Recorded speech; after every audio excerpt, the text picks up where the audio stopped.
NEET परीक्षा में जो पेपर लीक हुआ उसे साबित कर दिया है कि ये सरकार न शिक्षा दे सकती है न ठीक से परीक्षा ले सकती है। और हमारे माननीय शिक्षा मंत्री जी नैतिकता के आधार पर इस्तीफा दें, ये हमारी मांग है।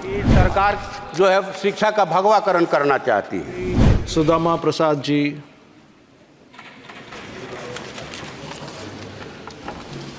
माननीय अध्यक्ष महोदय, आपका आभार कि आपने मुझे बोलने का मौका दिया।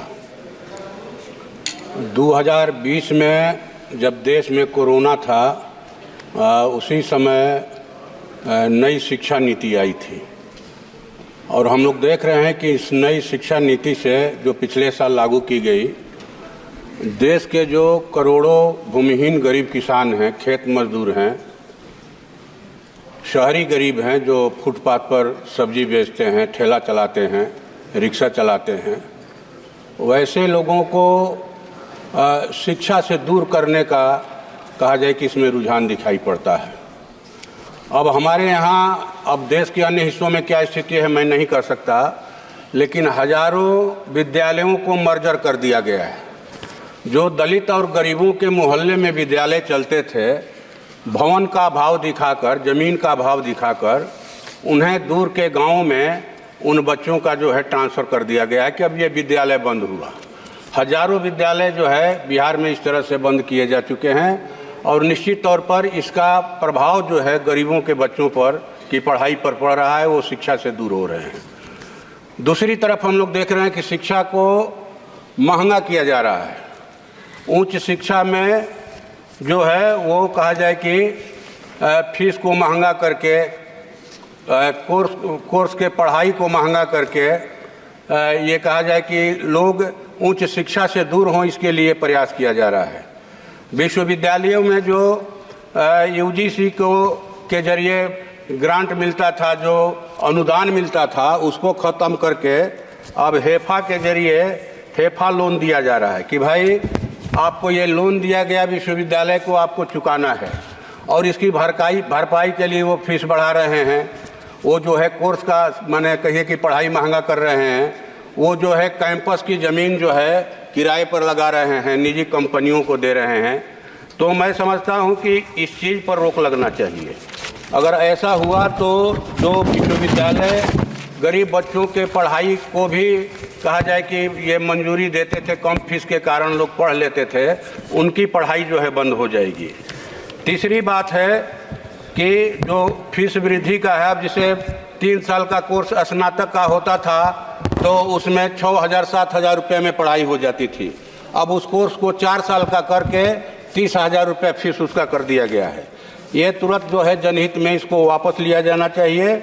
और जो है आपको ये 1917 में सर हमारे यहाँ जो पूरब का ऑक्सफोर्ड जिसको कहा जाता है, पटना विश्वविद्यालय, वो कहा जाए कि भारतीय उपमहाद्वीप के जो सबसे 7 पुराने विश्वविद्यालय हैं उनमें से एक हैं। और मैं समझता हूं कि उस विद्यालय को केंद्रीय विश्वविद्यालय का दर्जा देना चाहिए सरकार को। जो विश्वविद्यालय का शताब्दी समारोह हुआ, उसमें हमारे बिहार के माननीय मुख्यमंत्री जी ने भी माननीय प्रधानमंत्री जी से ये अपील किया था कि इसको आप केंद्रीय विश्वविद्यालय का दर्जा दीजिए, लेकिन वो अभी तक दर्जा नहीं मिला। और मैं पुनः आपके माध्यम से सरकार से मांग करता हूँ कि केंद्रीय विश्वविद्यालय का दर्जा दिया जाए। ये विश्वविद्यालय की पहचान जो है बिहार की अस्मिता से जुड़ा है और मैं समझता हूँ कि सरकार को हमारी इस मांग को पूरा करना चाहिए। महोदय, हाल ही में नीट परीक्षा में जो पेपर लीक हुआ उसे साबित कर दिया है कि ये सरकार न शिक्षा दे सकती है न ठीक से परीक्षा ले सकती है। ये साबित हो गया है। बिहार और गुजरात सहित 4 राज्यों की पुलिस ने कई लोगों को गिरफ्तार किया है इस मामले में, लेकिन अभी तक जो है वो परीक्षा कैंसिल नहीं किया गया। 25 लाख छात्रों का भविष्य जो है वो अधर में लटका हुआ है। मेरी मांग है कि उस परीक्षा को कैंसिल किया जाए और फिर से नई परीक्षा ली जाए। एनटीए परीक्षा लेने में सफल नहीं है, कई पेपर लीक हुए हैं। इसलिए इसको भंग किया जाए और हमारे माननीय शिक्षा मंत्री जी नैतिकता के आधार पर इस्तीफा दें, ये हमारी मांग है। अल्पसंख्यक छात्र छात्राओं के लिए जो दी जाने वाली वजीफा थी, जो फेलोशिप, मौलाना आज़ाद फेलोशिप, उसको बंद कर दिया गया है। क्यों बंद कर दिया गया है, इसे फिर से चालू किया जाए। और अंत में ये कहेंगे महोदय कि सरकार जो है शिक्षा का भगवाकरण करना चाहती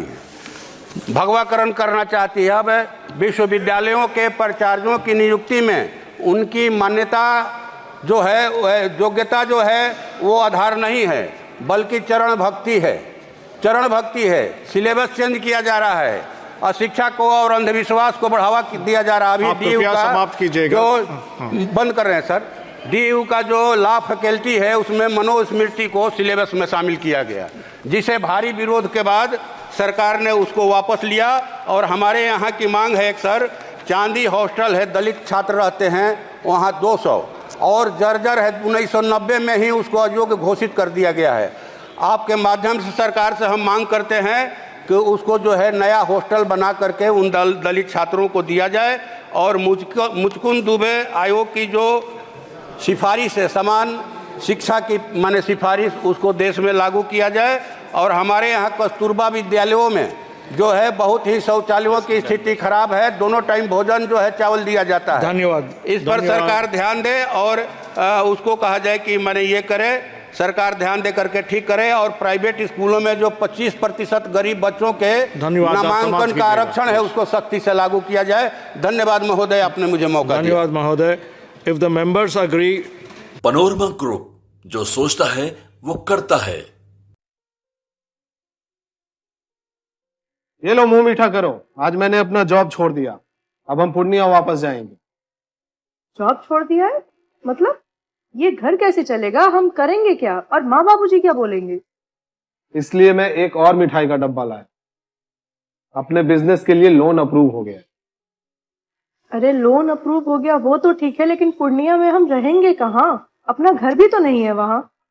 इसलिए तो एक और मिठाई का डब्बा अलग से लाया हूँ। हमने पूर्णिया में घर ले लिया है, पूर्णिया के ई होम्स पैनोरमा में। पूर्णिया में पैनोरमा ग्रुप लेकर आए हैं ई होम्स पैनोरमा, बड़ा घर, आलीशान जिंदगी और अत्याधुनिक सुविधाओं के संग। अरे अब क्यों मुंह मीठा करवा रही हो? क्योंकि हम घर वापसी जो कर रहे हैं। घर वापसी की खुशी पूर्णिया में ई होम्स पैनोरमा के संग। ई homes panorama, luxurious lifestyle redefined.